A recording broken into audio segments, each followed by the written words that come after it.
Hello students, I am Tripti Rajput from mathematics department. आज का topic हमारा हम लोग एग्रीकल्चर इंजीनियरिंग का इंजीनियरिंग मैथमेटिक्स 3 पढ़ रहे हैं, थर्ड बैच पढ़ रहे हैं। तो इसमें हम लोग का टॉपिक है डिफरेंस इक्वेशन। डिफरेंस इक्वेशन में हम लोग को पढ़ना है डिफरेंस इक्वेशन क्या होता है। डिफरेंस का फर्स्ट आपका वर्ड है डिफरेंस। डिफरेंस का मतलब होता है अंतर, ठीक है। मतलब हमको अंतर ही निकालना है, डिफरेंस ही निकालना है, ठीक है। किसका डिफरेंस निकालना है? फंक्शन का डिफरेंस निकालना है, किसके? असाइंड वैल्यू के अकॉर्डिंग, ठीक। जो हमारी असाइंड वैल्यू रहेगी उसका हमको डिफरेंस निकालना है। तो डिफरेंस इक्वेशन रहेगा हमारे पास एक, जिनका डिफरेंस हमको निकालना है, ठीक है। तो डिफरेंस इक्वेशन को सॉल्व कैसे करते हैं? डिफरेंस इक्वेशन को सॉल्व करते हैं कॉम्प्लीमेंट्री फंक्शन और पर्टिकुलर इंटीग्रल की मदद से सॉल्व करते हैं, ठीक। तो सबसे पहले तो हमको डिफरेंस इक्वेशन का फॉर्मेशन कैसे करते हैं वो सीखना पड़ेगा। डिफरेंशियल इक्वेशन को सॉल्व करने से पहले भी हमको 2-3 स्टेप फॉलो करने पड़ते हैं, ठीक। जैसे कि आपका डिफरेंशियल इक्वेशन आपने पढ़ा होगा। डिफरेंशियल इक्वेशन कुछ इस तरीके से रहता है, d2y/dx² plus dy/dx plus y = 0। इस तरीके से डिफरेंशियल इक्वेशन रहता है आपका, ठीक। इसी तरीके से यही डिफरेंशियल इक्वेशन का फॉर्म है जो डिफरेंस इक्वेशन कहला रहा है। जब इसको हम लोग इस तरीके से लिखते हैं, y ये सेकेंड है तो ये n+2 लिखा है, plus y n+1 plus y = 0। जब ये इस फॉर्म में लिखा हो तो ये डिफरेंस इक्वेशन कहलाता है, ना कि डिफरेंशियल इक्वेशन कहलाता है, ठीक है। अब इसको हम लोग क्या करेंगे, रूल्स पढ़ेंगे इस टाइप की इक्वेशन को सॉल्व करने के लिए। तो इसको सॉल्व करने के लिए आपको 2 चीज़ें पढ़नी है। फर्स्ट तो है आपका कॉम्प्लीमेंट्री फंक्शन होता है फर्स्ट, ठीक। कॉम्प्लीमेंट्री फंक्शन, और दूसरा होता है आपका PI particular integral.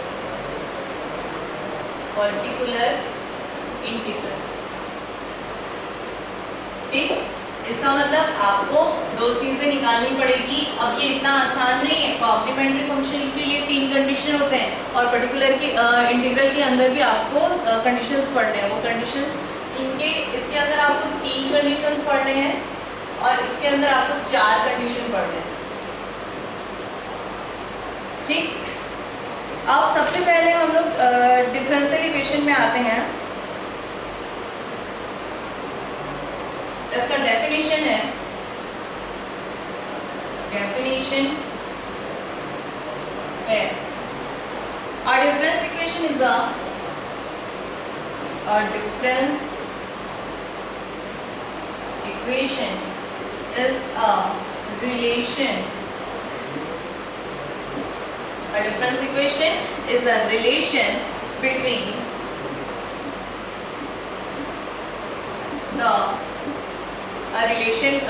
a difference equation is a relation between the difference of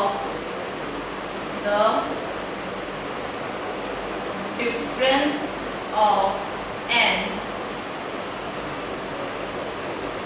unknown function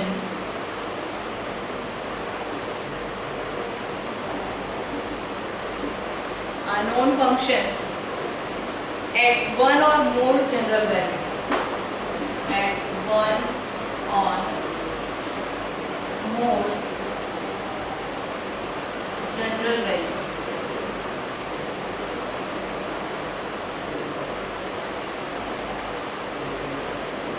of the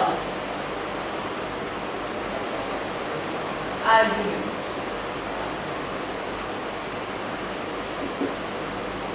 ठीक। तो डिफरेंस इक्वेशन क्या होता है? एक डिफरेंस इक्वेशन एक ऐसा रिलेशन है किसके बीच में?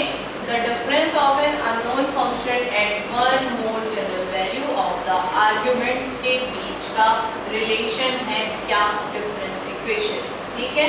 यहाँ पर अननोन फंक्शन होता है। अननोन फंक्शन जैसे कि मैंने बोला, ये है आपका yn+2 plus a0 plus a1 y = 0 या r of x हो सकता है यहाँ पर।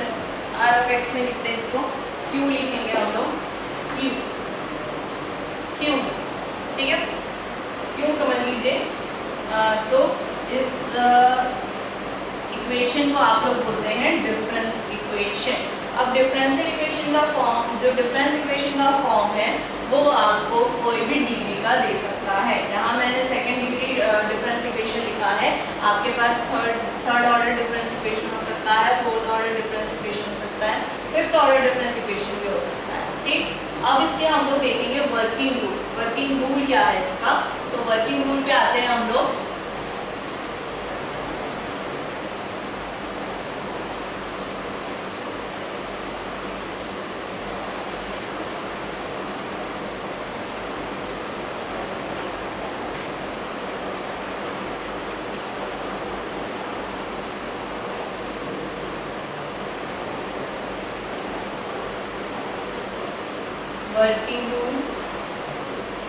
वर्किंग रूल है आपका, आपको कोई भी डिफरेंस इक्वेशन दिया हुआ है। अब मैं आपको डिफरेंस इक्वेशन का फॉर्म लिखती हूँ यहाँ पर। डिफरेंस इक्वेशन का फॉर्म है आपका yn plus are plus a1 yn plus are minus 1 plus a2 yn plus are minus 2 plus and so on a n y is equal to q,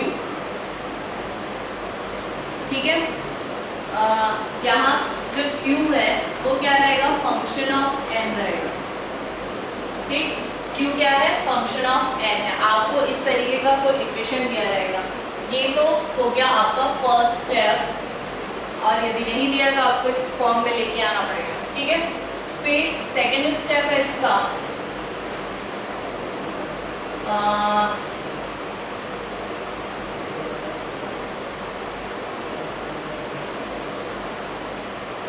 write symbolic form of the equation, ठीक। आपको क्या करना है, इस equation का symbolic form लिखना है। Symbolic form कैसे लिखते हैं ये मैं बता दूं। यहाँ पर yn plus R is equal to है e to the power r, ठीक। इसका मतलब है यहाँ पर यदि r की वैल्यू मैं रखती हूँ n प्लस 1 तो ये हो जाएगा e टू द पावर 1। फिर यदि मैं y to the power n plus 2 रखती हूँ तो ये होगा e स्क्वायर, ठीक। y n प्लस 3 रखती हूँ तो वो होगा e क्यूब, सॉरी यहाँ n भी आएगा, ठीक है, ये e क्यूब n। इसी तरीके से आगे ये चलता रहेगा, ठीक है। तो आपको ये सिंबॉलिक फॉर्म समझ में आ गया। इसको मैं इस तरफ लिखती हूँ, इसको बस रहने दे रही हूँ मैं, बाकी तो मैंने आपको एग्जांपल दे दिया। यहाँ एक और लिख देती हूँ, यदि आपके पास yn प्लस 1 है तो वो होगा e पावर 1 n, ठीक। yn प्लस 2 है तो वो होगा e पावर स्क्वायर n। अब थर्ड फॉर्म है इसका write auxiliary equation, ठीक। अब auxiliary equation किस फॉर्म में रहना चाहिए इसका, auxiliary equation आपका रहेगा m के फॉर्म में। अब जैसे मैंने e स्क्वायर लिखा, ठीक, तो e स्क्वायर को हम लिख सकते हैं m स्क्वायर, ठीक। फिर e1 को लिख सकते हैं हम m, क्लियर है। तो इस तरीके से आपको एक ऑक्सिलरी इक्वेशन लिखना है। अब मान लिया जाए यदि हमारे पास ये इक्वेशन है तो उसका ऑक्सिलरी उसका सिंबॉलिक फॉर्म लिख देती हूँ मैं, ये हो जाएगा e to the power r n को कॉमन ले लूँगी, plus a1 e to the power r minus 1 plus a2 e to the power r minus 2 plus and so on an, ठीक है। और कॉमन आ जाएगा आपका yn is equal to f of n, इस तरीके से रहेगा। अब इसमें जब हम इसका ऑक्सिलरी इक्वेशन लिखेंगे तो वो इस तरीके से होगा, m⁴ plus a1 m⁻⁻1 plus a2 m⁻⁻2 plus and so on an is equal to 0। यहाँ yn और fn को नहीं लेते। ऑक्सिलरी इक्वेशन इसीलिए कहा गया है उसको। ऑक्सिलरी इक्वेशन का मतलब होता है सहायक समीकरण। सहायक मतलब हम किसी की हेल्प ले रहे हैं, किसी इक्वेशन की हेल्प ले रहे हैं इस इक्वेशन को सॉल्व करने के लिए। यदि इसके साथ में e का फॉर्म होता है तो क्या आप इसको सॉल्व कर पाते? नहीं कर पाते। क्यों? e का फॉर्म तो हो गया, आप इसके साथ yn और f का ना, आप इसको सॉल्व नहीं कर सकते सिंपली मेथड से, ठीक है, सिंपल मेथड से। तो आपको इसको और सिंपल बनाना पड़ेगा, और सिंपल बनाने के लिए आप इसमें क्या करते हैं, एक ऑक्सिलरी इक्वेशन की हेल्प लेते हैं, सहायक समीकरण लेते हैं आप, जिससे ये आसानी से सॉल्व हो जाए। अब ये जो इक्वेशन है m का, वो इक्वेशन हमको क्या करेगा, सॉल्यूशन देगा, हेल्प करेगा हमारी। किस चीज़ के लिए हेल्प करेगा? इसको सॉल्व करने के लिए हेल्प करेगा। अब ये जिस भी डिग्री का इक्वेशन होगा ये हमको वैल्यू देगा m is equal to m1 m2 m3, इस तरीके के रूट्स देगा ये हमको। कहाँ तक? m r तक हो सकता है ये, ठीक। जितना इसका ऑर्डर होगा उतने ये हमको सॉल्यूशन देगा, ठीक, रूट्स देगा। अब इतना होने के बाद हम फोर पे आते हैं, जो होता है फाइंड द कॉम्प्लीमेंट्री फंक्शन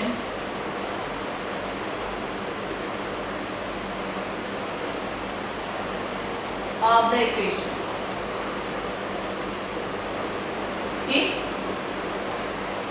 ये क्या कर, फोर्थ में क्या करना है हमको, find the complementary function of the equation लिखना है, ठीक। कौन से इक्वेशन पे डिपेंड करता है वो? ये जो रूट्स मिलते हैं ना, इन पर ये कॉम्प्लीमेंट्री फंक्शन डिपेंड करता है, ठीक। हमने क्वेश्चन का सिंबॉलिक फॉर्म लिखा, सिंबॉलिक फॉर्म से हमने ऑक्सिलरी इक्वेशन लिखा है। ऑक्सिलरी इक्वेशन के हेल्प से हम कॉम्प्लीमेंट्री फंक्शन निकालते हैं। ऑक्सिलरी इक्वेशन में जो रूट्स मिलते हैं हमको, वो रूट्स बताते हैं कि हमको कॉम्प्लीमेंट्री फंक्शन का सॉल्यूशन क्या मिलेगा, ठीक।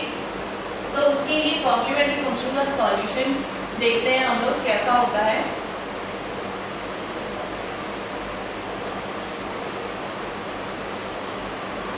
अब देखो ये जो रूट्स मिले हैं हमको, ठीक, वो रूट्स कैसे हैं? कॉम्प्लीमेंट्री फंक्शन में ही मैं फर्स्ट कंडीशन बता रही हूँ ना, इसका सॉल्यूशन निकालना है ना हमको कॉम्प्लीमेंट्री फंक्शन से। तो if the roots are real and distinct, ठीक, अगर हमको जो रूट्स मिल रहे हैं वो कैसे हैं, रियल और एक दूसरे से अलग।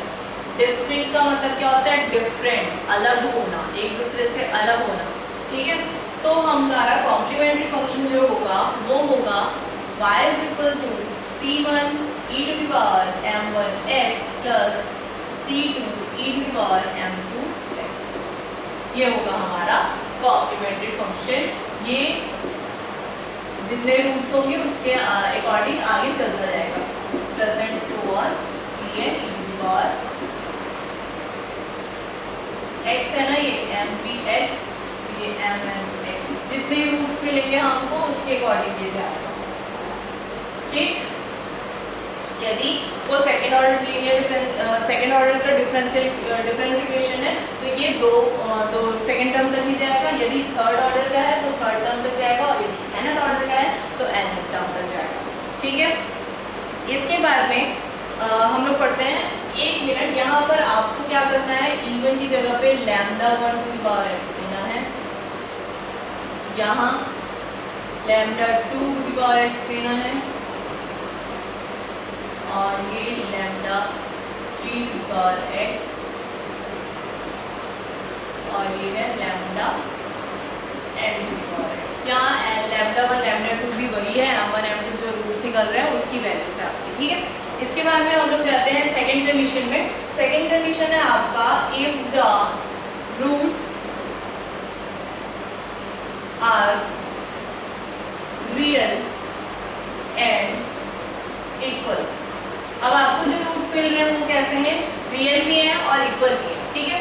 अब आपको रूट्स जो मिल रहा है वो रियल और इक्वल भी है, तो आप क्या करोगे, रियल और इक्वल का मतलब क्या होता है, इक्वल में मतलब होता है जैसे हमको पहला रूट 1 मिला और सेकंड रूट 1 मिला तो दोनों इक्वल हुए ना, ठीक है। ये कब होता है, जब इस तरीके की कंडीशन आती है, जब हमको किसी का सॉल्यूशन ऐसा होता है m-1 0 फिर वैल्यू आ जाएगी 1, ठीक। तो इस तरीके का कोई कंडीशन होता है तब उसका कॉम्प्लीमेंट्री फंक्शन क्या होता है, y is equal to c1 plus c2 x plus c3 x square plus c4 x cube plus and so on, जहाँ तक जा रहा है lambda 1 to the power x, ठीक।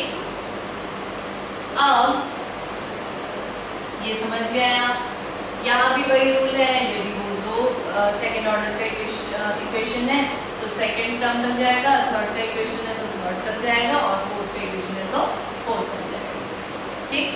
अब थर्ड इक्वेशन में आते हैं, if the roots are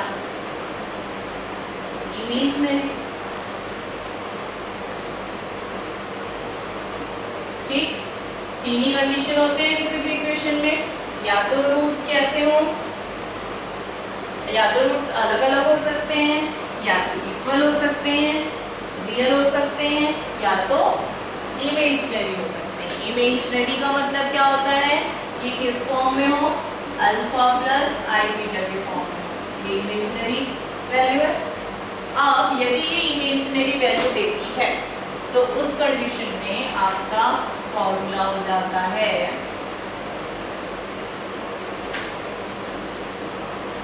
r to the power x c1 cos nx plus c2 sin nx या टू पावर n, ठीक। अब यहाँ पर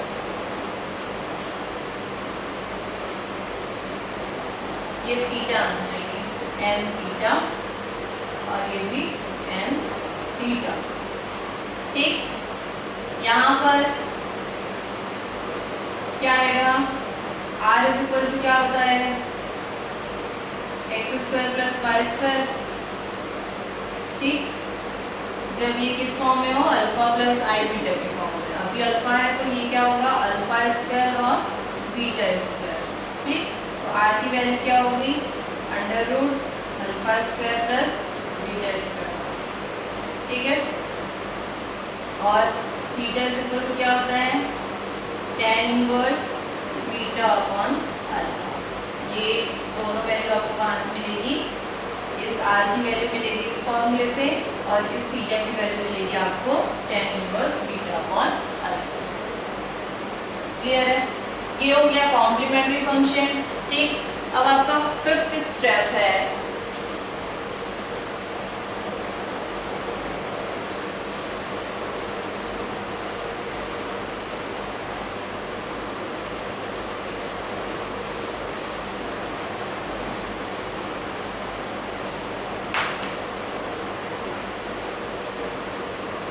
फाइंड पर्टिकुलर इंटीग्रल,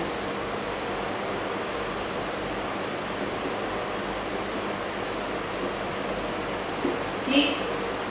हम लोग क्या फाइंड करेंगे, अब पर्टिकुलर इंटीग्रल फाइंड करेंगे। अब जैसे कॉम्प्लीमेंट्री फंक्शन के कंडीशन होते हैं वैसे ही पर्टिकुलर इंटीग्रल में भी कंडीशंस होते हैं, ठीक है।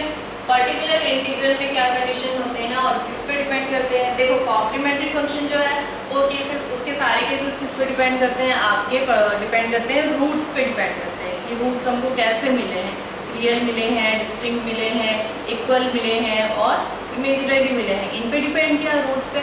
लेकिन पर्टिकुलर इंटीग्रल रूट्स पे डिपेंड नहीं करता, रूट्स के अलावा भी कुछ चीज़ें होती है इक्वेशन में, उस पर डिपेंड करता है। आपने देखा जो इक्वेशन था हमारे पास yn plus r plus a1 yn plus r minus 1 plus a2 yn plus r minus 2 plus and so on an y is equal to था f of n function of, ठीक। अब इतना रहा तो हम सॉल्व कर लेंगे इक्वेशन को, कॉम्प्लीमेंट्री फंक्शन निकाल के ही कर लेंगे। या इज इक्वल टू में क्या रहा, फंक्शन ऑफ एन बोला ना, फंक्शन ऑफ एन का मतलब होता है, हम अभी इक्वेशन किस फॉर्म में लिखे, एन के फॉर्म में लिखे, ठीक है। तो यहाँ पर एन का फंक्शन होना चाहिए।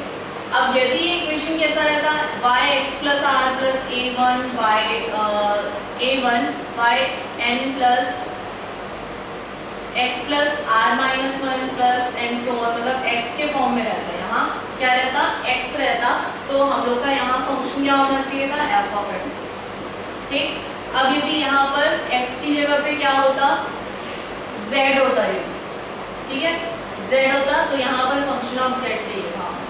और कॉम्प्लीमेंट्री फंक्शन और पर्टिकुलर इंटीग्रल में भी उसी तरीके से चेंजेस आते हैं। जैसे यहाँ फंक्शन में चेंजेस आ जाएंगे, यहाँ पर n है या x है उस पर डिपेंड करता है, उसी तरीके से कॉम्प्लीमेंट्री फंक्शन में भी चेंज हो जाएगा। जैसे हमारा c1 यहाँ z है, तो c1 लैम्डा 1 की पावर में क्या होगा, z होगा। यदि यहाँ पर x है तो पावर में क्या होगा, x, और यदि n है तो पावर में क्या होगा, n। इस तरीके के चेंजेस आएंगे। ये चीज़ें एक बार आप ध्यान रखेंगे हर जगह पे। अब आते हैं पर्टिकुलर इंटीग्रल में। तो पर्टिकुलर इंटीग्रल में आने के बाद में देखो, पर्टिकुलर इंटीग्रल में क्या होता है, डिपेंड करता है, पर्टिकुलर इंटीग्रल इस एफ ऑफ एन पे डिपेंड करता है, ठीक। इस पे डिपेंड करता है फंक्शन ऑफ एन पे, मतलब यदि इक्वेशन की दूसरी तरफ कोई भी वैल्यू दी हुई है, कोई वेरिएबल है तो वो डिपेंड करेगा, वो क्या डिसाइड करेगा, पर्टिकुलर इंटीग्रल डिसाइड करेगा। अब इसका फर्स्ट होता है, यदि एफ ऑफ एन क्या है, e to the power ax का कोई फॉर्म, an ले लो या ax ले लो, ठीक है। अच्छा चलो an ले लेती हूँ मैं। सेकेंड है फंक्शन ऑफ n यदि क्या है, cos nx या sin nx का फॉर्म, ठीक। थर्ड है आपका, यदि फंक्शन ऑफ n क्या है, x to the power m का कोई फॉर्म है, ठीक। x to the power m नहीं लिखती, यहाँ पे n to the power p लिख देते हैं, ठीक। n बेस पे n का फंक्शन का n बेस पे है और पावर में कोई न्यूमेरिकल वैल्यू है। तो फोर्थ कंडीशन है आपका,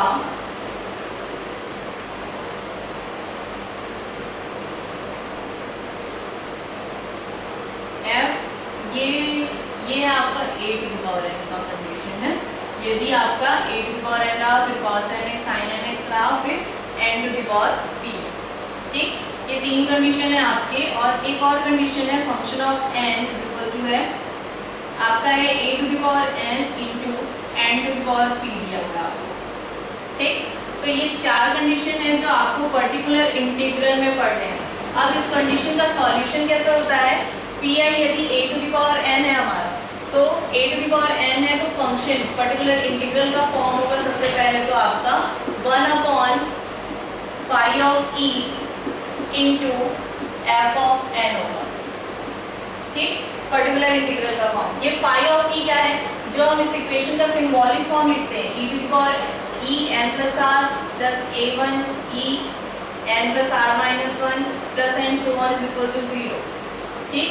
ये जो सिंबॉलिक फॉर्म है, इसमें जो e का फॉर्म रहेगा, ओनली e का फॉर्म, सिर्फ e के फॉर्म को लेना है हमको, वो e का फॉर्म क्या रहेगा, यहाँ पर phi ऑफ e की वैल्यू रहेगी, ठीक। अब फंक्शन ऑफ n क्या है, तो फंक्शन ऑफ n क्या है, ये वैल्यू यहाँ पर यदि a to the power n है, उसके लिए मैं बता रही हूँ क्या होगा।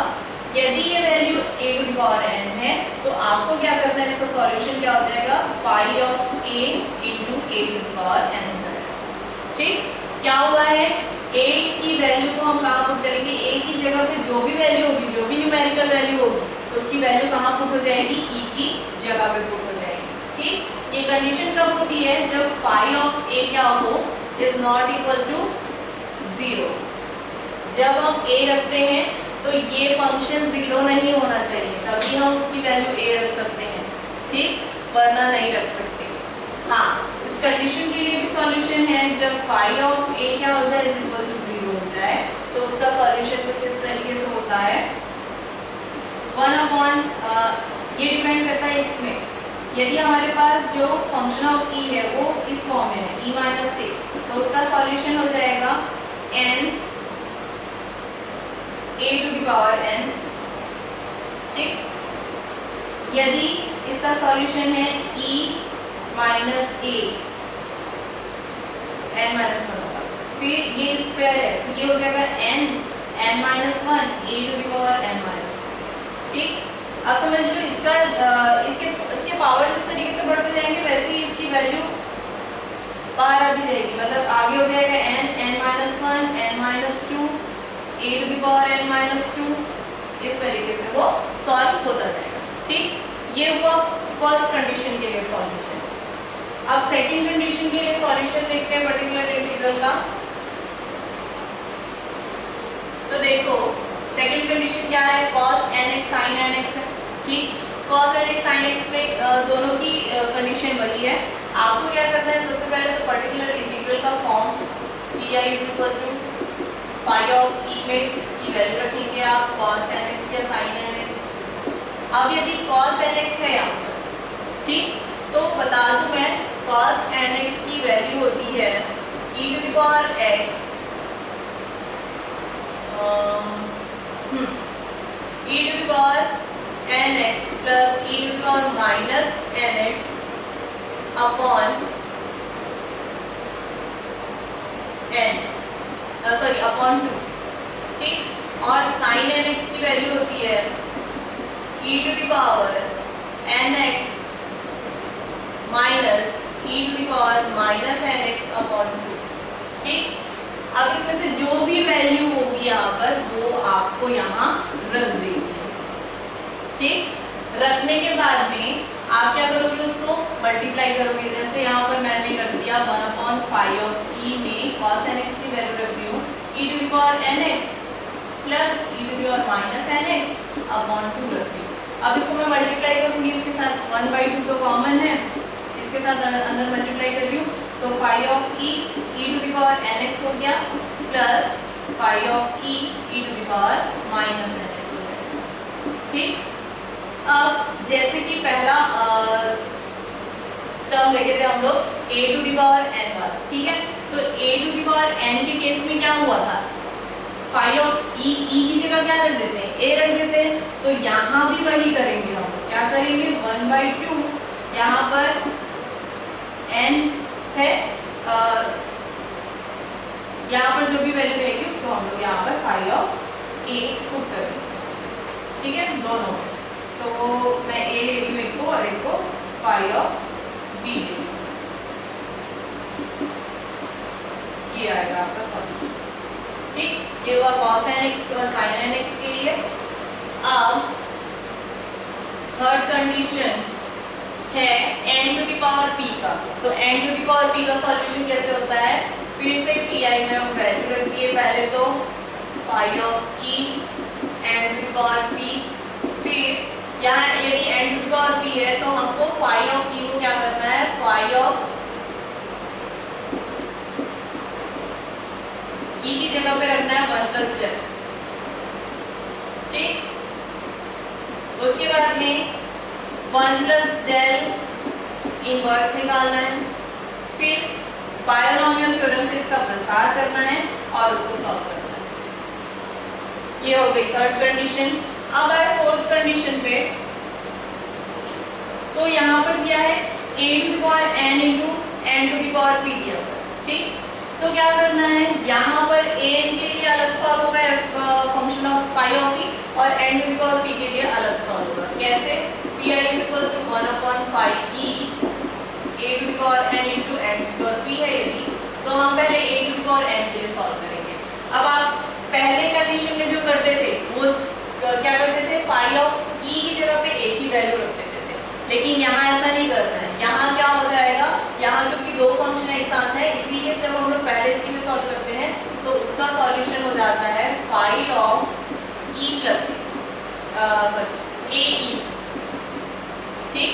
उसके बाद में हम n to the power p के लिए सॉल्व करते हैं, और n टू पावर p के लिए सॉल्यूशन अभी हमने देखा कि क्या करना है हमको, e की जगह पे हमको पुट कर देना है 1 प्लस डेल और उसके बाद हमको 1 प्लस डेल इनवर्स निकालना है और फिर उसको बायनोमियल थ्योरम से एक्सप्रेस करके उसका सॉल्यूशन निकालना है। ठीक, तो आज के लिए इतना ही। इसके क्वेश्चन हम लोग अगले वीडियो में देखेंगे। Thank you.